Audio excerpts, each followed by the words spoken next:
اسی طرح احادیث مبارکہ میں دیکھیں تو بے شمار احادیث مبارکہ جہاد کے اوپر ہے۔ رسول اللہ صلی اللہ علیہ وسلم کی ساری زندگی گواہ، صرف مکی زندگی ہے نا 13 سالہ، جس میں جہاد فرض ہی نہیں تھا، نماز بھی 10 نبوی میں فرض تھی، روزہ مکی زندگی میں فرض نہیں تھا، زکوٰۃ مکی زندگی میں فرض نہیں تھی، حج مکی زندگی میں فرض نہیں تھا،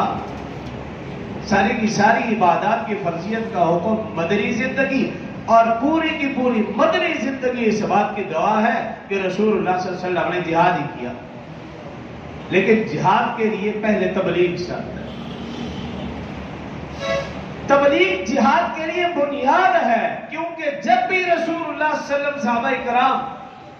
جہاد کے لیے نکلتے تھے تو سب سے پہلا جملہ یہ ارشاد فرماتے تھے بھئی ایمان قبول کر لو، پہلے ایمان، اور اسی چیز کا نام تبلیغ ہے۔ اگر ایمان قبول کر لیتے پھر تو بات ہی ختم، اور اگر وہ ایمان قبول نہ کرتے تو دوسری چیز ہوتی تھی جزیہ، ٹیکس ادا کرو، ہم تمہاری حفاظت کریں گے۔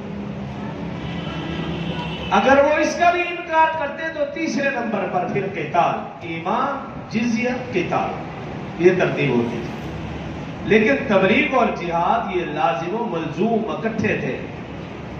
جتنی بھی جماعتیں رسول اللہ صلی اللہ علیہ وسلم کی زندگی میں نکلی ہیں وہ ساری کی ساری دونوں کاموں کے لیے نکلی ہیں، کہ پہلے ایمان کی دعوت دو، قبول کر لیں تو وہ ہمارے ساتھ ہیں، اگر قبول نہیں کریں گے تو پھر اس کے بعد تیسرا مرحلہ لڑائی کا ہے، قتل کا ہے۔ اور گزشتہ جمعہ میں نے عرض کیا تھا، جب تک مسلمانوں کی جماعتیں انہی 2 مقاصد کے لیے نکلتی رہی مسلمان پوری دنیا میں غالب رہے، اور جب مسلمانوں نے ان دونوں مقاصد کو الگ کر دیا